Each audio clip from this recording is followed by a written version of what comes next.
Y estamos en comunicación con el economista Marco Flores, secretario ejecutivo del Foro de Economía y Finanzas Públicas y ex ministro de Finanzas. Economista, buenos días. Queríamos comenzar conversando con usted sobre estos 100 días del gobierno de Guillermo Lasso. ¿Cuál es su percepción de cómo avanza el plano político y sobre todo económico con estos primeros 100 días del primer mandatario?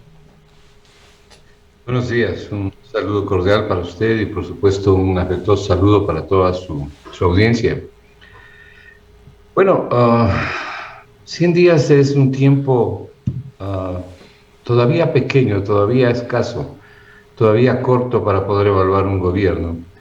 Sin embargo, creo que hay algunas cosas que se pueden apreciar. Lo primero es que en el campo político el gobierno es débil en la Asamblea Nacional. No tiene realmente una mayoría asegurada que le permita llevar adelante sus propuestas en los diferentes campos que anunció durante la campaña electoral. Tiene una mayoría endeble, frágil. Es más, en los últimos días y en las últimas horas hemos escuchado a algunos miembros de esa mayoría más bien anticipar que votarían en contra de determinadas reformas, independientemente del contenido de las reformas. Lo que quiero decirle con esto es que un primer punto que tiene el gobierno que tratar de consolidar es su situación política a nivel de la Asamblea. El segundo punto es que el tema de la economía es un tema pendiente. El problema económico en el Ecuador, y cuando hablo del problema económico hablo de la pobreza que hay en el Ecuador, que es el objetivo de la economía, es ese, ¿no? Reducir la pobreza, ofrecer a la gente oportunidades para que viva mejor. Ese es un tema pendiente. El gobierno ha llevado adelante un paso importantísimo, que es la vacunación. Y creo que en ese sentido ha tenido mucho éxito. Ha señalado que ha vacunado, el propio presidente ha dicho que han vacunado a 9 millones de personas. Bueno, entre otras cosas, eso significa que en el gobierno anterior no se vacunó a nadie. Y significa que fue una desgracia en el gobierno anterior el proceso de vacunación. Pero bien por todos nosotros, bien por el gobierno que haya logrado culminar con éxito esta etapa. La vacunación es un elemento necesario, pero no suficiente para poder arreglar el problema económico, pero era absolutamente necesario. En cuanto al problema económico en sí mismo, tiene por delante esta proforma presupuestaria del año 2021, que en realidad para lo único que sirve es para poder mirar más o menos cuál es la trayectoria que el gobierno va a seguir en cuanto a la conducción de la economía, porque siendo este un año electoral, el gobierno tiene la posibilidad de aprobar esta proforma para los 3 últimos meses del año, es decir, muy poco es lo que se puede lograr por ahí. Y más allá de los errores en la formulación de la proforma, de cosas que se pueden señalar como críticas y probablemente cosas que hay que corregir, creo que lo fundamental para estos 3 meses que considera la proforma ha sido el poder observar que el gobierno va a ir muy cercano a los planteamientos del Fondo Monetario Internacional. Y yo al menos no conozco ningún país donde las políticas del Fondo Monetario Internacional hayan significado éxito para los países. Los países llegan al Fondo Monetario Internacional prácticamente crucificados, arrodillados fiscalmente, necesitados, ávidos de recursos. El Fondo Monetario condiciona la entrega de los recursos al sometimiento de unas políticas económicas que fundamentalmente afectan el empleo, afectan el crecimiento económico, porque son muy contractivas las políticas de austeridad del fondo, y por cierto, incrementan la pobreza. Si a eso usted le suma la pandemia, entonces tiene el cuadro que vive la economía ecuatoriana. El Fondo Monetario es útil y además incluso puede ser imprescindible su asistencia financiera. Y puede ser útil, y en verdad yo creo que es muy útil para ayudar a los países con su ojo experto a definir, a determinar los problemas económicos, fiscales, financieros, pero no para dirigir la economía. Y aquí esta economía la está dirigiendo el Fondo Monetario. Y yo creo que los resultados no serán nada auspiciadores porque, mire, en el largo plazo toda economía, aunque esté mal manejada, crece, pero no crece lo suficiente. Uno de los graves problemas con esta política del Fondo Monetario es que es una agonía lenta. A la mitad de la población probablemente puede defenderse, pero la otra mitad no. Esta es una economía que sirve a la mitad de la población ecuatoriana. Economista, el anuncio del presidente de que planea reducir el gasto público para el 2022 entre 2.300 y 2.400 millones de dólares va por esta línea de lo que marca usted de las políticas de austeridad del Fondo Monetario. Sí, pero es una autoridad expansiva, es una austeridad excesiva. En el pasado inmediato, mire, los últimos 4 años y fundamentalmente los últimos 3 años, ¿cómo es que se ha reducido el gasto corriente? Liquidando el gasto total, liquidando la inversión pública, afectando sectores como el de la salud, el de la educación, el de la seguridad ciudadana, el de la seguridad social y por supuesto sin ninguna obra pública. Moreno no realizó ninguna obra pública. Entonces el costo para el país es muy grande y es muy grande desde el punto de vista de la contracción económica que genera, como en efecto la generó, del desempleo y subempleo que produce, porque lo que hace es contraer la economía, no reactivarla. Y por supuesto del incremento inusitado de la pobreza que se ha producido como nunca en la historia del Ecuador. Hoy tenemos una pobreza extrema de 2 dígitos, 15% de pobreza extrema, 15% de toda la población. Y somos 17 millones y medio de ecuatorianos. Bueno, el 15% vive con menos de $1.47 al día. Pues se puede imaginar eso. Pero además hay un 43 y más por ciento de la población ecuatoriana que sufre pobreza por necesidades insatisfechas. Y por si fuera poco, casi 6 millones de ecuatorianos. Casi 6 millones de ecuatorianos en total están viviendo con menos de $3 al día. Entonces, cuando usted aplica este tipo de políticas, ellos son los que más sufren, porque son los ecuatorianos que acuden a la seguridad social, a las escuelas, sus hijos a las escuelas públicas, colegios, universidades públicas. Y estas instituciones no solo que no se dan abasto, sino que reducen la calidad sustancialmente por falta de recursos. Y esto es lo que ocurre cuando usted destruye la inversión social pública, que es lo que ha ocurrido en el Ecuador. Esa no es una forma de reducir el gasto. Entonces, cuando uno habla de reducir el gasto, tiene que decir, bueno, ¿cómo lo va a reducir? La forma sana de reducir el gasto es con crecimiento económico. Me voy a referir a ese punto porque es crucial, pero déjeme decirle algo adicional. Si a esto usted le añade la pandemia, entonces se profundizan las desgracias. Por eso es que en el año 2020, al cierre del año 2020, el año pasado, tenemos que de cada 10 ecuatorianos que quieren trabajar o están en condiciones de trabajar y buscan trabajo, de cada 10 solamente 3 tienen trabajo en el sector formal. Eso es una tragedia en cualquier país. Eso es algo que hay que vencer, hay que salir de eso. Hay que cambiar el modelo económico, hay que cambiar la política económica. El Estado tiene que invertir y tiene que aumentar su inversión y privilegiar no el déficit.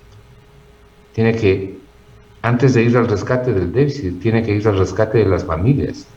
Esto no significa ser irresponsable fiscalmente. Mire, nada se dice o muy poco se dice cuando se habla de reducir el gasto. Y una razón sustantiva por la cual el gasto sube, crece y es difícil de reducir es por la forma inusitada en que se ha incrementado la deuda pública. La deuda pública es principalísimo componente del crecimiento del gasto público, porque usted tiene que pagar unos intereses que son gasto corriente cada vez más elevados y por supuesto tiene también que pagar el capital. Entonces, si es que el Ecuador tiene que pagar 40.000 millones de dólares en los próximos 5 años, bueno, eso significa 8.000 millones de dólares anuales, pero aún si es que fuera un poco menos, significa que usted literalmente para poder hacer ese pago está destruyendo la inversión social pública, con los resultados que están a la vista. Entonces, no se puede seguir por ese camino. Ahora, usted me podrá preguntar, bueno, ¿y cómo hacemos para resolver el problema del gasto? El problema del gasto y el problema del déficit. El déficit hay que cubrirlo de a poco, con crecimiento económico. Cuando usted tiene crecimiento, hay que escoger dónde se pone la plata. El Ecuador ha escogido poner la plata en el pago de la deuda. Yo no estoy diciendo que no se pague la deuda, hay que pagar la deuda. Pero usted tiene que poner dinero en inversión social pública en los sectores fundamentales del Estado: salud, educación, seguridad social, seguridad ciudadana, obra pública, para poder salir de la crisis. El salir de la crisis significa aumentar las compras y las ventas, reactivar la demanda, que los empresarios puedan vender más, tengan a quién vender, porque el consumo familiar ha caído de manera drástica. Si el consumo ha caído, caen las ventas. Nadie produce si no tiene a quien vender. Nadie contrata más mano de obra si no tiene a quien vender. Entonces hay necesidad de reactivar la economía y eso es lo que no se ha hecho. Y economista, en estos 100 días, ¿usted qué nota dentro de las medidas anunciadas por el gobierno o también de la proforma presupuestaria que está haciendo el gobierno por reactivar la economía? ¿Usted ve políticas orientadas en esa línea o son muy tímidas o son inexistentes? Bueno, he visto lo que el ministro de Finanzas ha puesto en el rubro de inversión. Pone 4.000 millones en el rubro de inversión, pero mete ahí 1.200 millones a un gasto corriente, que es gasto en personal para inversión. Es decir, esa es una cifra irreal. De manera que la inversión es mucho más baja de la que está diciendo la proforma. Pero para que usted tenga una idea, en el año 2015, 2016, 2014, la inversión estaba en el orden de los 14, 15 mil millones de dólares. Hoy, una inversión de 2.800 millones de dólares. Pero si usted revisa la ejecución presupuestaria, es todavía muchísimo menor. Entonces, lo que ha hecho el gobierno es ahorrarse, entre comillas, recursos que son cruciales para la actividad económica, preferir el pago de la deuda, privilegiar el pago de la deuda y liquidar a las familias. Eso es lo que hizo Moreno. Liquidar a las familias. Por eso usted tiene el ejército de pobres que hay en el Ecuador. La otra economía es privilegiar el crecimiento económico, fortalecer la demanda agregada. Cuando usted tiene un problema de contracción tan brutal como tiene la economía ecuatoriana, el problema subyacente siempre es un problema de demanda. En el Ecuador sobran los impuestos, lo que falta es actividad económica, esa es la demanda agregada. Hay que impulsar la demanda agregada. Para impulsar la demanda agregada, usted tiene que mejorar el nivel de consumo efectivo, que la gente tenga dinero para poder comprar. Entonces los empresarios tienen a quien vender y producen. Y si aumentan las ventas, porque aumenta la actividad económica, entonces se contrata mano de obra. Pero si las ventas se contraen, que es lo que ha pasado, porque ha caído el consumo familiar y el consumo público también, ha caído de manera estrepitosa, entonces también caen las ventas y cae el empleo. Es una política absurda. El mundo ha vencido las grandes depresiones, las grandes recesiones, como la de los años 30, como la subprime del año 2008, poniendo dinero en economía, reactivando la demanda agregada. Esto está fuera de discusión, pero aquí se ha seguido un modelo que infortunadamente ni siquiera ha logrado tapar el déficit. Este presupuesto de este año que en 3 meses, que sirve para 3 meses, este presupuesto plantea un déficit de un poco más de 4.500 en términos redondos millones de dólares de déficit. Yo creo que estará alrededor de 6.000 al final del año. ¿Por qué? Porque están sobreestimados los ingresos y están subestimados los gastos. Pero así fuera 5.000, significa un nivel de endeudamiento enorme adicional. Entonces la deuda sigue creciendo, pero no crece la economía. Entonces, para poder pagar una deuda creciente sin crecimiento de la economía, lo que hacen es destruir la inversión pública. Ese es un modelo que solamente puede traer consecuencias muy negativas. De eso tenemos que salir. En estas consecuencias que usted anticipa, ya estamos viendo determinados elementos que van en ese sentido. Por ejemplo, la gran cantidad de ecuatorianos que está intentando salir del país, emigrar, por ejemplo, a Estados Unidos. Lo vemos todos los días en la cola de los diferentes registros civiles del país. Pero parece haber una paradoja, porque por otro lado todos los días escuchamos que los índices de optimismo han aumentado en el país, vemos que la imagen del gobierno de Guillermo Lasso se mantiene con muy buenos porcentajes. ¿Cómo analiza usted esta suerte de contraste de por un lado esta luna de miel de los 100 días, este entusiasmo, esta salida de un pesimismo que estaba muy marcado durante la presidencia de Moreno, y estas nubes de conflicto social en ese cielo tan celeste? Bueno, aquí hay varias cosas, ¿no? La primera es que es lógico que la gente y todos tengamos confianza en que el futuro va a ser mejor con un nuevo gobierno. Eso es lo que todos aspiramos. De manera que yo creo que son lógicos esos resultados. Usted ha mencionado algo que es importante señalar, la gente que está saliendo del país. Mire, la población económicamente activa del Ecuador, es de aproximadamente 8.300.000 personas. Población económicamente activa significa las personas de 15 años para arriba que están en capacidad de trabajar, que buscan trabajo y que además desean trabajar. Esa población económicamente activa ha sido en los últimos tiempos de 8.300.000 personas. Entre mayo y junio de este año se ha reducido en 200.000 personas. Eso es algo insólito, absolutamente inusual. Significa que 200.000 personas dejaron de buscar trabajo, perdieron las esperanzas. Algunas se fueron directamente al desempleo y muchas de esas se fueron al exterior, migraron al exterior, destruyendo su unidad familiar. Si la tragedia que el Ecuador vivió, recuerda este hecho, la tragedia que el Ecuador vivió durante el feriado bancario. La gente está saliendo de nuevo con el agravante de que en las actuales circunstancias es mucho más difícil llegar a países como Estados Unidos, como Italia, como Canadá, como Inglaterra, primero por la pandemia y además por las restricciones que hay. Entonces, fíjese usted la tragedia que están viviendo los migrantes o los ecuatorianos que quieren salir, ¿no? Que son atrapados en la frontera y que son atrapados en el muro de entrada a los Estados Unidos. Hay decenas de miles en esa situación. ¿Por qué? Porque no encuentran trabajo, porque han perdido las esperanzas. Entonces, esta es una economía que tiene que cambiar. Esta es una economía que tiene que mirar el futuro de otra forma. Y no hay forma de salir de este hueco en el que estamos si usted no reactiva la economía, si usted no reactiva la demanda. El Ecuador no puede seguirle diciendo todo sí al Fondo Monetario. El Fondo Monetario se ha convertido en una especie de regente, del país. Y me parece que ese es el principal error de la política económica del señor Moreno, y creo que de la política económica que se puede avisorar en este presupuesto del Estado que ha presentado el ministro de Finanzas, muy apegado además a la doctrina del Fondo Monetario. Fue funcionario del fondo durante 9 años, pero no vamos a ningún lado así.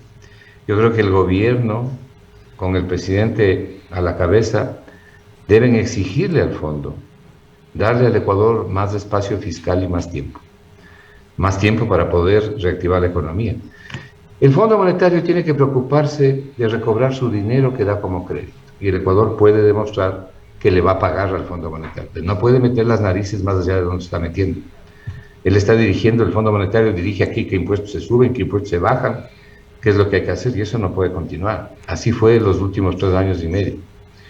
Entonces, el Ecuador requiere recobrar su autonomía, pedirle la asistencia al Fondo Monetario porque la necesita, pero generar una política económica contracíclica, en contra de este ciclo recesivo, en contra de la recesión, en contra del desempleo, del subempleo, lo que hace un momento acabo de señalar.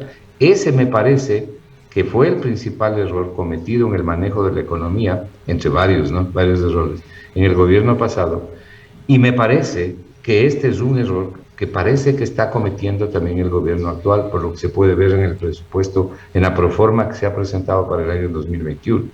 De manera que hay que cambiar. El gobierno está a tiempo de cambiar y dedicar todos los recursos posibles a la reactivación de la economía.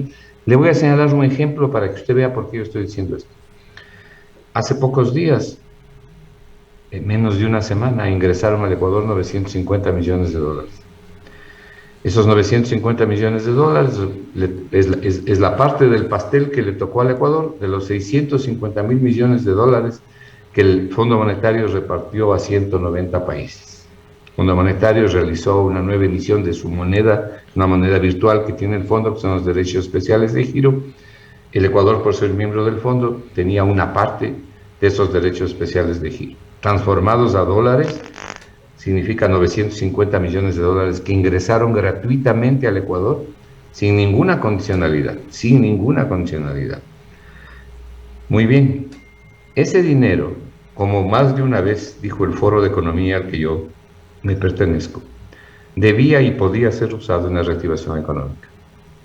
Nosotros proponíamos que ese dinero tenga un fin específico. Por ejemplo, podía ser un fideicomiso para usar el dinero solo con un objetivo: fortalecer la actividad económica, crédito al sector agrícola, crédito a la producción en definitiva, al sector agrícola, a las microempresas, a las pequeñas empresas, ayudar a sostener el empleo. a través de las agencias gubernamentales y de la banca pública, como la Corporación Financiera Nacional, Ban Ecuador, el CONAFIS, en fin, las agencias gubernamentales. Otorgar crédito a la gente, pero además invertir en lo que hay que invertir, en salud fundamentalmente. La salud en el Ecuador, el sector de la salud en el Ecuador ha sido fuertemente golpeado desde el punto de vista de los ingresos que se requieren y desde el punto de vista del personal. No hay ni los ingresos necesarios, mucho menos el personal necesario. Los resultados están a la vista. Aquí en Quito, solo el Hospital Carlos Andrade Marín al mes de marzo suma 6.400 cirugías represadas, porque no tiene capacidad de realizarlas. Eso significa que la gente no está siendo atendida. Hace pocos días se hizo una publicación en un principal medio de comunicación escrito del Ecuador, de Quito, en donde se mostraban las cifras de que a los ecuatorianos les ha costado ya 250 millones de dólares las medicinas que tienen que comprar para hacerse atender en el seguro, porque el seguro carece de los insumos y de las medicinas necesarias para atender a la gente. Mire usted el problema de la salud, ¿cómo no va a poner dinero para la salud? ¿Cómo no va a poder poner dinero para llevar adelante un verdadero programa que ayude a los niños ecuatorianos que son los más perjudicados en el Ecuador con este tipo de políticas económicas y con la pandemia? UNICEF acaba de sacar un informe el año pasado donde señala que 3 millones de niños ecuatorianos han sido gravemente afectados. Y el problema de la desnutrición infantil, que es un problema irreversible en niños menores de 5 años, gravísimo, está afectando a los niños ecuatorianos. ¿Cómo no poner dinero ahí? Es ahí donde hay que poner el dinero, es ahí donde hay que poner la plata, en educación, en salud, lo que ha hecho el gobierno. Lo puso en el presupuesto para cubrir el déficit. Eso es una política absolutamente equivocada. Si este dinero entraba al torrente económico para reactivar la economía a través de estos procesos que estoy señalando, bueno, usted tiene en general como resultado una reactivación porque está poniendo dinero en circulación, pero lo que está haciendo es cubriendo el déficit y fundamentalmente sumando fondos en la reserva para pagar la deuda externa. Y a propósito de la deuda externa, hace poco yo escribía algo y puse en las redes sociales. Es hora de que el gobierno piense en sustituir la deuda externa en la que está endeudándose para cubrir el déficit con deuda interna, como lo ha hecho Japón. En Japón tiene una deuda pública que equivale al 240% del PIB, pero el 98% es deuda interna en yenes. En el Ecuador el peso de la deuda está cargado de la deuda total, está cargado en deuda externa. Entonces es preferible, si es que es imprescindible endeudarse para que el gobierno pague la deuda, es preferible hacerlo internamente, con deuda interna. Bueno, hay que dar cambios de políticas sustantivos en el nuevo gobierno y con cara al próximo año y a la reforma tributaria que está anunciando también el gobierno. La reforma tributaria no puede ser para subir impuestos, sino para reducir impuestos y para eliminar otros impuestos. Unos se reducen, otros se eliminan. Tiene que ser una reforma tributaria que apunte ¿a qué? A la recuperación del crecimiento económico y del empleo.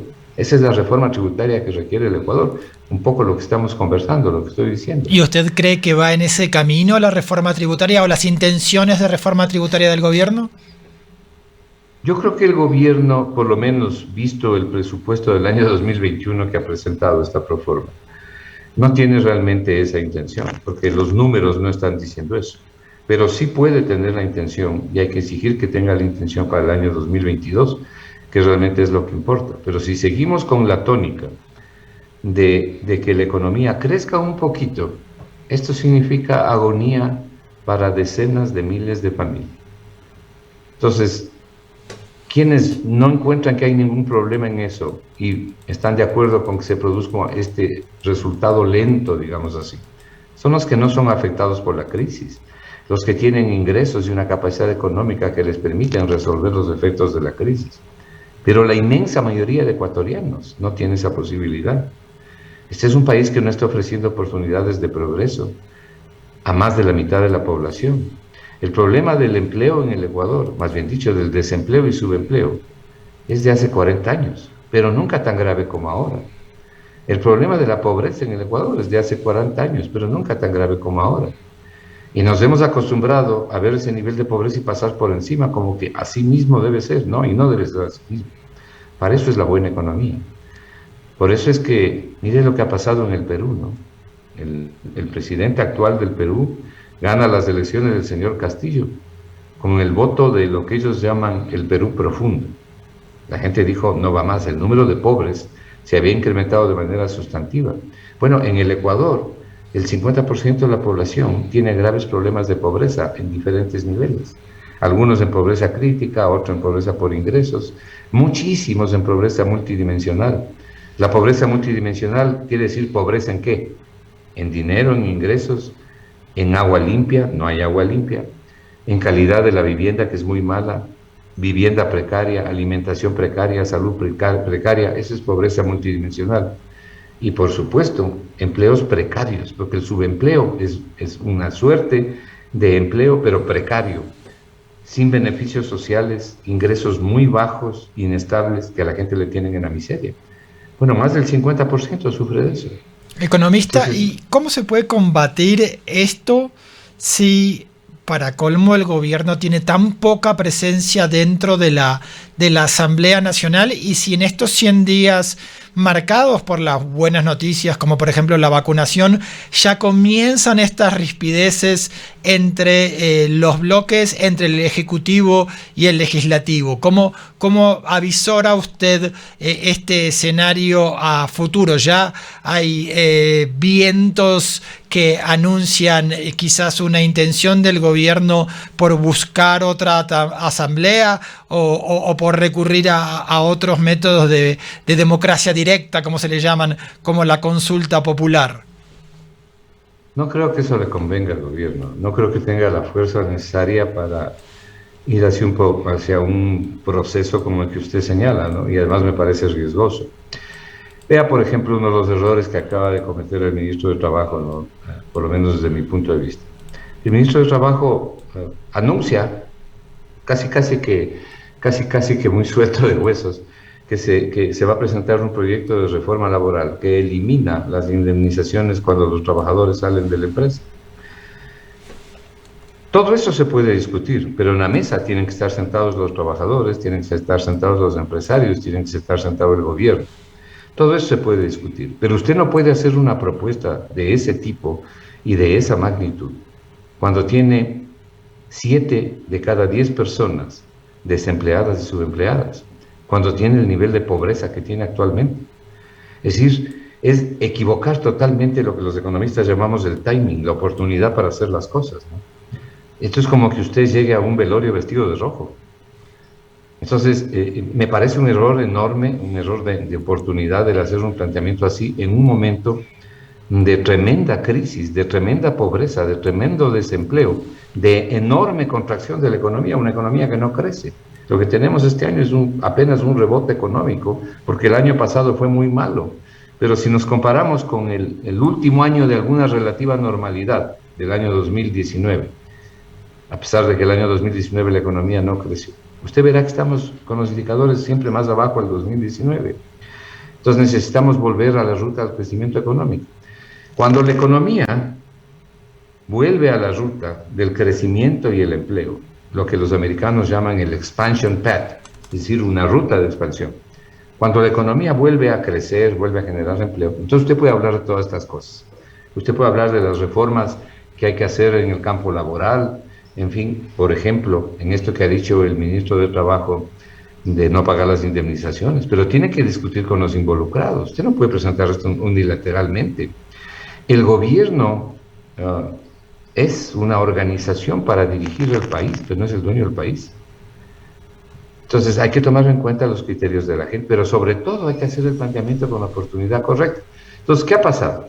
Han salido los líderes de diferentes partidos, por ejemplo, han salido representantes de Pachacuti, con quien el gobierno tiene una alianza, a decir que ellos jamás van a aprobar este tipo de medidas y que se olvide también de una reforma tributaria que incremente impuestos. Claro, como le dije hace un momento, el Ecuador no necesita más impuestos, tiene demasiados impuestos, demasiados aranceles y sobre todo muy altos.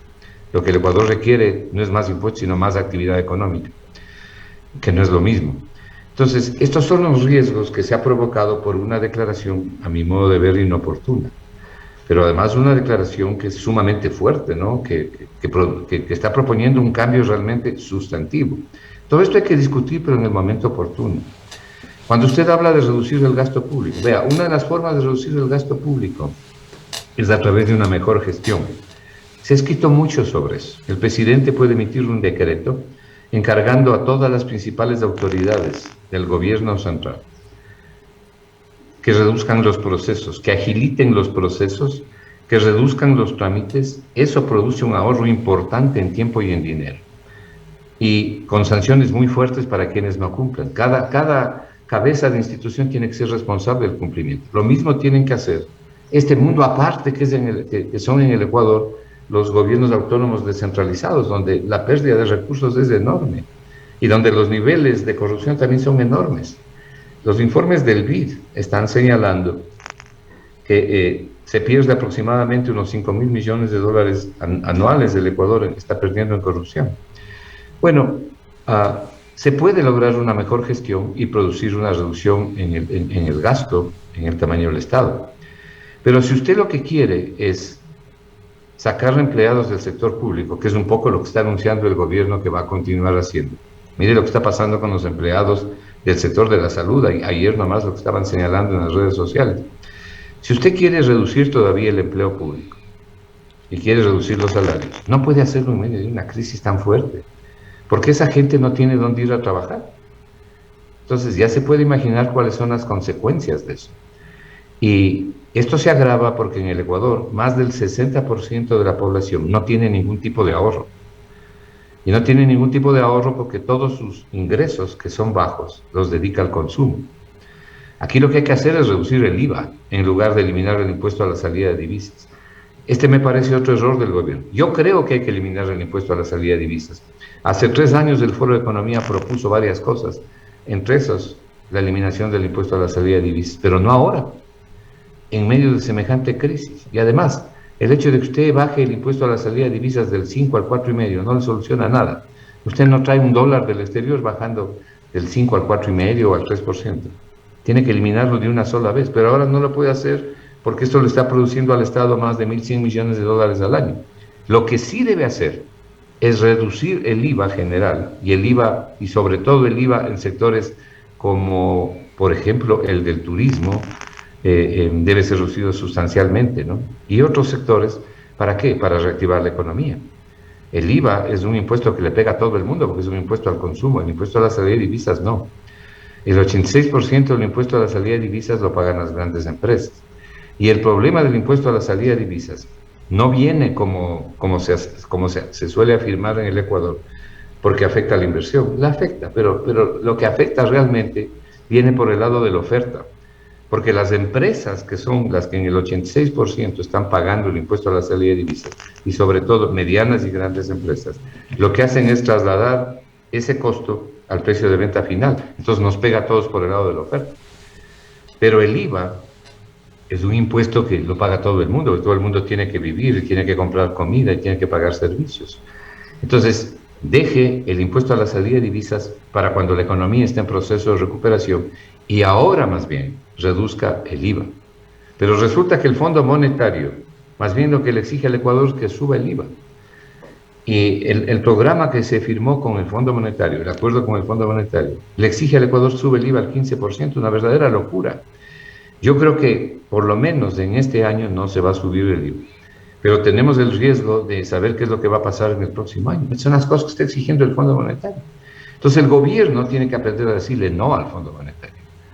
El gobierno tiene que negociar de mejor manera con el Fondo Monetario. Yo le podría mencionar varios casos de diferentes negociaciones. Yo mismo tuve una negociación diferente con el Fondo Monetario. Compañeros míos del Foro de Economía, que fueron ministros de Finanzas en su oportunidad, negociaron de otra manera. No le dijeron sí en todo al Fondo Monetario. Y hemos tenido buenas relaciones con el fondo, pero hay que ocupar los espacios que le corresponde a cada cual. La economía está aquí para ayudar a la gente, no para hacer lo que dice el Fondo Monetario. La economía está aquí para que la gente tenga empleo, para poder generar empleo. No estamos generando empleo con estas políticas. Estamos afectando el empleo. No estamos reduciendo la pobreza con estas políticas. Estamos aumentando la pobreza porque son políticas procíclicas, es decir, que impulsan más adentro el problema fiscal. Entonces se dice es que tenemos que cubrir el déficit. En los 4 años no ha cubrido el déficit del Estado, va a tener 6.000 millones de dólares este año también, y ha tenido déficits enormes, entonces ni siquiera han cubierto el déficit. Lo único que se ha hecho es sacrificar la inversión pública. En un momento en que la pandemia ha afectado muchísimo al sector privado, y ese motor importante que es el sector privado en un proceso económico está averiado por la pandemia. Cuando usted tiene una situación como esta, una contracción tan grande, un desempleo tan grande, un decrecimiento de la economía de 8.000 millones de dólares solamente en el último año, cuando usted tiene un crecimiento de la pobreza como la que estamos hablando porque no hay empleo, es entonces cuando al gobierno le corresponde la reactivación de la economía, porque el sector privado no alcanza, no tiene cómo hacerlo. Hay empresas que están literalmente agarrándose de lo último que les queda, ¿no? Las ventas han caído y aunque se han recuperado un poquito, todavía es insuficiente. Falta el combustible de la economía, que es el dinero, para que el multiplicador del gasto público genere los beneficios que suele generar. Así fue como se venció la Gran Depresión de los años 30. Pero si lo que hacemos es llevar adelante políticas procíclicas que nos meten más adentro en la recesión, entonces no salimos de este hueco. Y sí podemos salir, y podemos salir más bien rápidamente antes que en el largo plazo, porque como decía Keynes, en el largo plazo todos estaremos muertos. Y la gente quiere comer ahora, y quiere curarse ahora, y quiere educar a sus hijos ahora. Entonces no podemos seguir con este tipo de políticas. Creo que este es el cambio sustantivo que tiene que dar el gobierno a la economía. Economista, y para eso tiene que negociar de mejor manera con el Fondo Monetario. Muchísimas gracias por la entrevista de esta mañana. Era el economista Marco Flores, secretario ejecutivo del Foro de Economía y Finanzas Públicas. Cuenca, año 2050. Cuando la contaminación y la escasez de agua son problemas en todo el mundo, en Cuenca, Ecuador, todavía se vive tan bien como hace 30 años. Esto gracias a que los cuencanos tomaron decisiones correctas, como la construcción del proyecto hidroeléctrico Soldados Yanuncay, que ha generado 22 megavatios de energía limpia, reguló el caudal del río Yanuncay y garantizó el agua potable para Cuenca y agua de riego para San Joaquín y Baños. Aunque esto parezca ficción, es nuestro compromiso con Cuenca Bicentenaria, el Ecaustro. Juntos generamos agua y energía para la vida.